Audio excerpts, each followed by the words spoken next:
Hello friends, welcome to this lesson. So in this lesson we are going to discuss our unit number 22 of IN IFS theory portion which is based on banking laws. तो हम लोग दो law को बात करेंगे, एक RBI एक 1934 की और एक बैंकिंग रेगुलेशन एक 1949 की। आइए जरा देखते हैं क्या क्या टॉपिक हमें समझना है।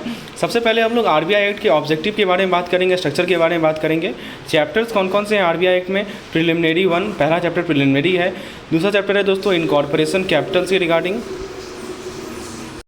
तीसरा चैप्टर है दोस्तों central banking function.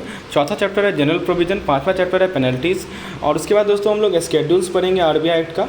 Next part होगा हमारा बैंकिंग रेगुलेशन एक्ट का। इसके पार्ट 1 के बारे में बात करेंगे, part 2, part 3B, part 4, part 5। तो सारे इंपॉर्टेंट पॉइंट्स को हम लोग डिस्कस करते चलेंगे ताकि आप लोग क्विकली रिकॉल कर पाए, इंपॉर्टेंट पॉइंट को ध्यान में रहे। चलिए, so friends, before beginning this lesson, those JIB aspirant who have joined our channel newly, I want to talk about the target JIB 2023 paid program. So we are covering all the 4 subjects. You will get unit wise theory videos, unit wise MCQ videos, unit wise MCQ PDF and theory PDF. There are concise notes and there are more than 100 MCQs per subject, per chapter, and these MCQs are prepared from each and every line of the Macmillan book. You can avail these types of plan that we have regarding JIB by WhatsApp me on the number shown on the screen. So friends, let's begin with the first topic that we have. पहला topic दोस्तों हमें जो समझना है वो है banking in India. Bharat में जो बैंकिंग है उसमें दो रूल गवर्न करती है। एक हमारा बैंकिंग रेगुलेशन एक्ट है, एक हमारा RBI एक्ट है।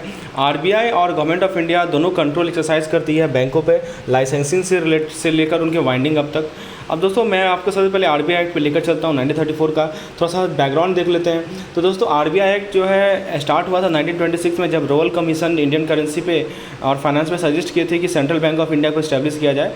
तो 1927 में एक बिल बनाया गया लेजिस्लेटिव असेंबली में, तो लेकिन उसको विड्रॉ कर दिया बाद में। फिर white paper on constitutional reform ने सजेस्ट किया कि RBI को सेटअप किया गया और फिर नया बिल बनाया गया 1933 में। एक साल बाद दोस्तों बिल को पास किया गया गवर्नर के जनरल कंसेंट से, गवर्नर जनरल के कंसेंट से, और RBI को सेटअप किया गया। और उस वक्त दोस्तों RBI का जो एक प्राइवेट बैंक के रूप में सेटअप किया गया था, इसका पेडअप था, कैपिटल था 5 करोड़ का। 1934 की बात हो रही है दोस्तों। जब RBI को इस्टेब्लिश किया गया था तो RBI सेंट्रल बैंक था भारत के लिए भी और ब्रिटिश कॉलोनी ऑफ बर्मा के लिए भी, इसे मन्नीमार कहा जाता है। लेकिन 1942 में RBI जो है बर्मा का सेंट्रल बैंक अब बंद कर दिया, वहाँ का सेंट्रल बैंक नहीं हुआ और बर्मा को British run state of India से अलग कर दिया गया। फिर दोस्तों जब इंडिया का पार्टीशन हुआ तो RBI जो है सेंट्रल बैंक पाकिस्तान के लिए भी था, लेकिन 1948 में RBI जो है पाकिस्तान का बैंकिंग सिस्टम नहीं हुआ, उससे बाहर निकल गया और उसके बाद उसको स्टेट बैंक ऑफ पाकिस्तान ने ले लिया, वहाँ का सेंट्रल बैंक कंट्री है। तो 1949 में दोस्तों हमारे गवर्नमेंट ऑफ इंडिया ने RBI को नेशनलाइज किया 1 जनवरी 1949 को, और reserve bank of India act 1948 के अकॉर्डिंगली, और दोस्तों इसका शेयर जो है सेंट्रल गवर्नमेंट को ट्रांसफ़र कर दिया गया। उसके बाद दोस्तों इसका ऑब्जेक्टिव क्या था, स्ट्रक्चर क्या था? तो RBI को 5 चैप्टर में इसका मेन प्रियम्बल ये था दोस्तों, इसको कॉन्स्टिट्यूट किया गया ताकि बैंक नोट के इशू को रेगुलेट कर सके, रिजर्व रख सके, ताकि भारत में मॉनेटरी स्टेबिलिटी बना रहे। ठीक है, तो ये पॉइंट था। अब दोस्तों RBI एक्ट को आप 5 चैप्टर में डिवाइड कर सकते हैं। चैप्टर 1 प्रिलिमिनरी है, chapter 2 incorporation capital management of business है, चैप्टर 3 सेंट्रल बैंक का फंक्शन है, उसके अंदर ABCD 4 पार्ट है, ABCDEF टोटल आपके 6 पार्ट है। उसके बाद चैप्टर 4 है, चैप्टर 5 है। तो एक एक करके हम लोग सभी चैप्टर को डिस्कस करेंगे। इसके अलावा दोस्तों ये तो 6 चैप्टर हैं, उस 5 चैप्टर है, दे आर 5 चैप्टर। 5 चैप्टर के अलावा दोस्तों 2 स्केड्यूल भी है। तो याद रखिएगा, क्वेश्चन पूछा सकता है कि how many chapter, how many schedule. So 5 chapters and 2 schedule, schedule 1 और स्केड्यूल 2। आइए सबसे पहले हम लोग चैप्टर 1 की बात करते हैं, जो कि है हमारा प्रिलिमिनरी। तो सेक्शन वाइज पढ़ते हैं। सेक्शन 1 क्या बात करता है दोस्तों? सेक्शन 1 कहता है कि इस एक्ट को RBI एक्ट कहा जाएगा और पूरे भारत के लिए वैलिड होगा। सेक्शन 2 कहता है कि स्केड्यूल बैंक मतलब एक ऐसा बैंक जिसको सेकंड स्केड्यूल के अंदर इंक्लूडेड है, क्योंकि मैंने आपको बताया ना 2 स्केड्यूल है। चलिए, चैप्टर 2 आपको बताता है इनकॉर्पोरेशन के regarding, incorporation capital management and business. तो इसमें आता है चैप्टर 2 के अंदर सेक्शन 3 आता है। सेक्शन 3 में कहा गया establishment and incorporation of RBI। तो इसमें क्या कहा गया है दोस्तों कि कोई भी बैंक को RBI तब कहा जाएगा उसको जिसका पर्पस ये होगा कि वो करेंसी को मैनेज करे, सेंट्रल गवर्नमेंट का करेंसी। ठीक है, उसके बाद दोस्तों सेक्शन नंबर 4 कहता है कैपिटल ऑफ RBI। तो RBI का जो शुरुआती कैपिटल था वो था 5 करोड़, लेकिन आज के समय में पेडअप कैपिटल जो RBI का है, टोटल कैपिटल रिजर्व जो है वो है 6741 करोड़। उसके बाद नेक्स्ट है हमारा सेक्शन 7-8, वो है डील करता है मैनेजमेंट और बोर्ड ऑफ कंट्रोल से।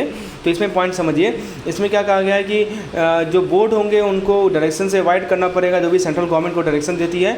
सेंट्रल बोर्ड के अंदर एक गवर्नर होंगे, 4 डिप्टी गवर्नर से कम ही रहेंगे, ज़्यादा नहीं हो सकते, और उनको सेंट्रल गवर्नमेंट अपॉइंट करेगी और दूसरे डायरेक्टर को नॉमिनेट किया जाएगा सेंट्रल गवर्नमेंट के द्वारा। देखिए कैसे, तो इसमें क्या है कि 4 डायरेक्टर जो नॉमिनेट किए जाएंगे सेंट्रल गवर्नमेंट नॉमिनेट करेगी, एक लोकल बोर्ड से होगा, 10 डायरेक्टर होंगे जो कि सेंट्रल गवर्नमेंट अपने अलग अलग फील्ड से नॉमिनेट करेगी, और 2 गवर्नमेंट ऑफिशियल जो है सेंट्रल गवर्नमेंट नॉमिनेट करेगी। मतलब एक आपका गवर्नर हो गया, 4 आपका डिप्टी गवर्नर हो गया, उसके बाद 4 डायरेक्टर्स, 10 डायरेक्टर, 14 डायरेक्टर इधर हो गए, और दो गवर्नमेंट ऑफिशियल होते हैं। तो जो गवर्नर और डिप्टी गवर्नर होते हैं वो होल टाइम ऑफिशियल होते हैं बैंक के। इनका टर्म के बारे में बात करें तो इनका टर्म सेंट्रल गवर्नमेंट फिक्स करती है, ठीक है। टाइम अपॉइंटमेंट में जो 5 साल से ज़्यादा नहीं होना चाहिए, और ये रीअपॉइंट हो सकते हैं। और दोस्तों उसके बाद जो डायरेक्टर्स होते हैं जो कि लोकल बोर्ड से नॉमिनेट किए जाते हैं, ठीक है, उनका मेंबरशिप रहता है वो लोकल बोर्ड की मेंबरशिप कंटिन्यू कर सकते हैं। उसके बाद दोस्तों लोकल बोर्ड के बारे में बात किया गया है कि जो मेंबर ऑफ लोकल बोर्ड होते हैं उनका टेन्योर है 4 साल का, ठीक है। जो लोकल बोर्ड कॉन्स्टिट्यूट किया जाता है हर एक ज्योग्राफिकल टेरिटरी में, इनका एक लोकल बोर्ड कॉन्स्टिट्यूट किया जाता है दोस्तों हर एक ज्योग्राफिकल टेरिटरी में, हम लोग उसके बारे में बात करेंगे। तो इनके जो मेंबर्स होते हैं लोकल बोर्ड के, इनका जो मेंबर होता है इनका टेन्योर 4 साल का रहता है, और मैक्सिमम ये 2 टर्म के लिए रीअपॉइंट हो सकते हैं, यानी 8 साल के लिए इनका अपॉइंटमेंट हो सकता है। मतलब एक बार अपॉइंट हुए फिर एक बार अपॉइंट हो गया, तो ये 8 साल हो गया ना। फिर सेक्शन नंबर 11 कहता है रिमूवल फ्रॉम ऑफिस। ये सभी हम लोग चैप्टर 2 की बात कर रहे हैं। तो रिमूवल फ्रॉम ऑफिस में क्या है दोस्तों कि सेंट्रल गवर्नमेंट चाहे तो किसी को रिमूव करे, गवर्नर को रिमूव करे, डिप्टी गवर्नर को रिमूव कर सकती है। ये सेक्शन 11 में पावर है। सेक्शन 13 डिस्कस करता है meeting of the central board, यानी सेंट्रल बोर्ड का जो मीटिंग होगा वो गवर्नर के द्वारा कन्वीन किया जाएगा, कम से कम 6 बार होगा 1 साल में, और कम से कम 1 क्वार्टर में तो 1 बार होगा ही होगा। और गवर्नर यदि किसी कारणवश अटेंड नहीं कर पाया तो डिप्टी गवर्नर जो उसे ऑथराइज करेगा वो उसके बिहाफ में वोट करेगा। फिर सेक्शन 17 कहता है कि कौन कौन से बिजनेस आरबीआई पर कंडक्ट कर सकती है। तो ये डिपॉजिट एक्सेप्टेंस कर सकती है बिना इंटरेस्ट का स्टेट या सेंट्रल गवर्नमेंट से, ठीक है, किसी बैंक से, किसी लोकल अथॉरिटी से। उसके बाद परचेज कर सकती है, सेल कर सकती है फॉरेन एक्सचेंज को, सिक्योरिटीज़ को, बिल डिस्काउंट करवा सकती है, प्रॉमिसरी नोट डिस्काउंट करवा सकती है, किसी बैंक को लोन दे सकती है। फिर दोस्तों मनी को एक्सेप्ट कर सकती है डिपॉजिट के रूप में जो कि इंटरेस्ट से रिपेबल होगा किसी बैंक से या किसी अदर पर्सन से, जो कि स्टैंडिंग डिपॉजिट फैसिलिटी स्कीम के अंदर आता है, जो कि सेंट्रल गवर्नमेंट अप्रूव करती है। फिर नेक्स्ट सेक्शन नंबर 18 है जो कि कहता है कि validity of a loan not to be question. यानी दोस्तों क्या कर रहा है कि जो किसी भी लोन या एडवांस जो कि आरबीआई ने ग्रांट किया है उसको क्वेश्चन नहीं किया जाएगा इस ग्राउंड पे कि वो ऐसे लॉ को नॉन कॉम्प्लाई कर रहा है, ठीक है। तो उसके बाद सेक्शन नंबर 19 है कि business RBI can not transact. कौन कौन सा बिजनेस आरबीआई नहीं कर सकती है वो देखिए। सेक्शन 19 है एक्चुअली में, ये सेक्शन 19 है, गलती से मैंने 18 लिख दिया, ये 19 नंबर सेक्शन है। तो ये सभी बिजनेस है जैसे वो इंगेज इन ट्रेड नहीं कर सकती, या डायरेक्ट इंटरेस्ट किसी कॉमर्शियल, इंडस्ट्रियल या दूसरे अंडरटेकिंग में नहीं हो सकता, किसी बैंकिंग कंपनी का शेयर नहीं परचेज कर सकती, ठीक है। उसके बाद दोस्तों मनी को एडवांस में मॉर्गेज के बेसिस पे नहीं दे सकती है। उसके बाद लोन या एडवांस नहीं कर सकती है। उसके बाद दोस्तों किसी बिल पेबल को एक्सेप्ट नहीं कर सकती है, ना ही ड्रॉ कर सकती है, और डिपॉजिट या करंट अकाउंट पे कोई इंटरेस्ट नहीं दे सकती है। तो ये सभी बिजनेस आरबीआई नहीं कर सकती। तो ये था हमारा चैप्टर नंबर 2। चैप्टर नंबर 3 पे आते हैं तो सेंट्रल बैंकिंग फंक्शन की बात करते हैं। तो इसमें सेक्शन नंबर 20 आपको डील करता है it is RBI to is banker to central government. यानी दोस्तों जो भी पेमेंट सेंट्रल गवर्नमेंट का पेमेंट है वो सब एक्सचेंज करना, पेमेंट करना, रेमिटेंस करना, दूसरे बैंकिंग ऑपरेशन को हैंडल करना, ये सभी हमारे आरबीआई का काम है। फिर सेक्शन नंबर 21 ये बताता है it is banker to state government based on agreement. तो आरबीआई जो है एग्रीमेंट के बेसिस पर किसी स्टेट गवर्नमेंट का पैसा, रेमिटेंस, एक्सचेंज, बैंकिंग ट्रांजेक्शन कर सकती है, ठीक है। उसके अलावा दोस्तों सेक्शन 22 डिस्कस करता है right to issue bank currency. यानी दोस्तों आरबीआई के पास राइट है कि वो बैंक नोट को इशू कर सकती है, ठीक है। किस डेट से? From the date of implementation of this section. जिस दिन से ये सेक्शन इम्प्लीमेंट हुआ है उस दिन से आरबीआई जो है बैंक नोट इशू कर सकती है भारत में, और जो सेंट्रल गवर्नमेंट है वो कोई करेंसी नोट इशू नहीं करेंगे, राइट। ये है, ये भी सेक्शन 22 में कहा गया है। सेक्शन नंबर 22 तक हमने आपको बताया, ठीक है। उसके बाद दोस्तों नेक्स्ट जो सेक्शन है वो सेक्शन 24 है। जो तो इंपॉर्टेंट सेक्शन है वो देख रहे हैं, डिनोमिनेशन ऑफ करेंसी नोट। इसमें कहा गया है कि डिनोमिनेशन या तो 2 रुपये का होगा, 5 रुपये का होगा, नोट की बात कर रहे हैं, 10 रुपये का होगा, 20 रुपये का होगा, 50 का, 100 का, 5,000 का, 1,000 का, या दोस्तों 500 का हो सकता है, 5,000 का हो सकता है, 10,000 का हो सकता है, ठीक है। और यदि 10,000 के ऊपर का नोट नहीं हो सकता है, ठीक है, जो कि सेंट्रल गवर्नमेंट रिकमेंड की है। और सेंट्रल गवर्नमेंट के रिकमेंडेशन पे जो आरबीआई है वो डिसकंटिन्यूशन, मतलब ये डिनोमिनेशन को सेक्शन 24 में बताया गया है कौन कौन से डिनोमिनेशन के नोट्स हो सकते हैं।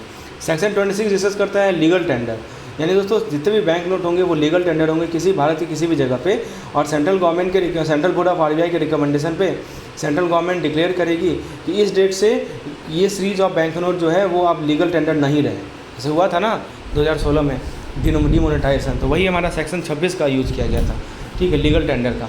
सेक्शन 27 है दोस्तों, re issue of notes to be done, re issue of note not to be done, मतलब आरबीआई ऐसा बैंक नोट इशू नहीं करेगी जो कि टॉर्न हो, जो कि एक्सेसिव सॉइल्ड हो। फिर 28 नंबर सेक्शन कहता है कि recovery of lost stolen mutilated imperfect note, यानी दोस्तों कहा गया है कि आरबीआई से, ठीक है, कोई भी पर्सन जो है या कोई भी आदमी जो है रिकवर नहीं कर सकता किसी लॉस्ट स्टोलन म्यूटिलेटेड टॉर्न या ऐसे नोट्स का की वैल्यू को, ठीक है। नेक्स्ट सेक्शन 29 है जो कि डिस्कस करता है currency note exempted from stamp duty, यानी आरबीआई जो है किसी भी स्टाम्प ड्यूटी का पेमेंट के लिए लायबल नहीं है under Indian stamp act in respect of bank note, जो भी बैंक नोट इसे ये इशू करती है। उसके बाद दोस्तों सेंट्रल गवर्नमेंट का पावर है कि वो सेंट्रल बोर्ड ऑफ आरबीआई के पावर को सुपरसीड कर लिए। सेक्शन 30 में कहा गया है कि यदि मान लीजिए सेंट्रल गवर्नमेंट के ओपिनियन में आरबीआई जो है ऑब्लिगेशन को कैरी नहीं कर पा रही है, तो central government gadget of India में नोटिफिकेशन डालकर डिक्लेयर कर सकती है कि ये सुपरसीड कर रही है, और जो जनरल सुपरिटेंडेंस और डायरेक्शन होगा आरबीआई का वो ऐसे एजेंसी को इंट्रस्ट कर दिया जाएगा।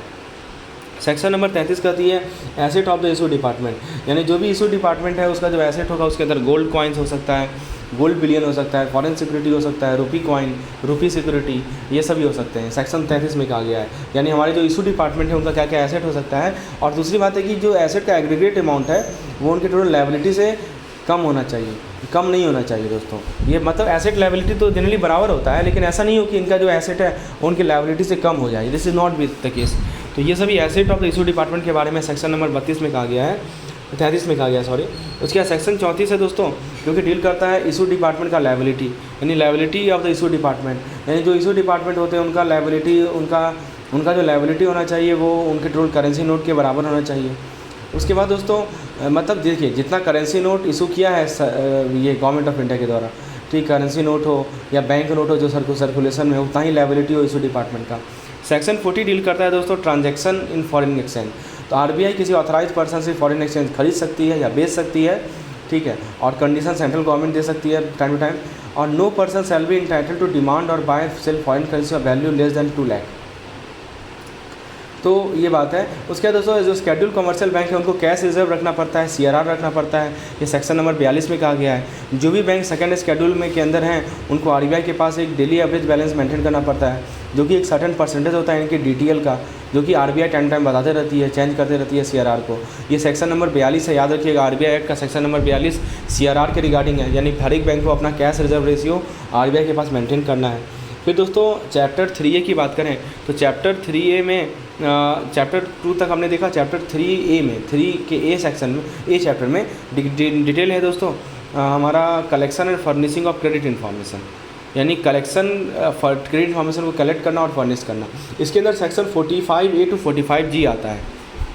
तो इसमें क्या होता है दोस्तों कि इसके अंदर जो भी आपका लोन के रिगार्डिंग इन्फॉर्मेशन है या दूसरा क्रेडिट फैसिलिटी जो कि बैंकिंग कंपनीज़ के द्वारा दिया जा रहा है उसके बारे में जानकारी होती है, सिक्योरिटीज़ जो दी जा रही है उसके बारे में जानकारी होती है, गारंटी के बारे में जानकारी होती है, जो हमारे एंटीसीडेंट होते हैं, मीन्स हैं, इन सभी के बारे में सेक्शन 45A से लेकर 45G तक है। आरबीआई का पावर है कि वो क्रेडिट इन्फॉर्मेशन कलेक्ट कर सकती है, ठीक है, जिस भी तरीके से आरबीआई को सही लगता है उस तरीके से। नेक्स्ट है दोस्तों procedure of granting credit information to banking companies, तो क्या क्या प्रोसीड्यूर है क्रेडिट इन्फॉर्मेशन को ग्रांट करने का बैंकिंग कंपनीज़ को।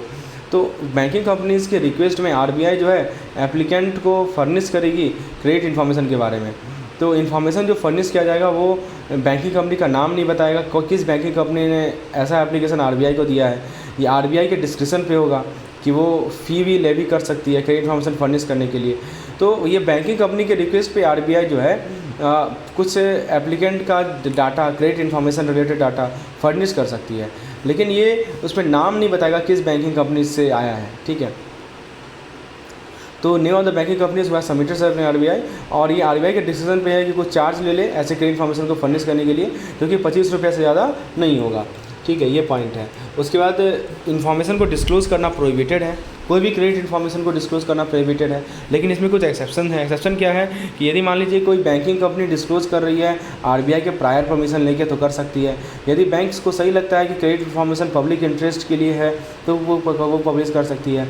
जो पब्लिकेशन का डिस्क्लोज़र होगा वो as per the practice and uses के अकॉर्डिंग होगा, और ये सीआईसी के अकॉर्डिंग किया जा सकता है, यानी क्रेडिट इन्फॉर्मेशन कंपनीज़ के अकॉर्डिंग किया जा सकता है। तो ये था हमारा पार्ट 1 इस लेक्चर का। सेकंड पार्ट पेड मेंबर के लिए अवेलेबल होगा। If you want such type of lecture you can get me by WhatsApp me on the number shown on the screen. धन्यवाद।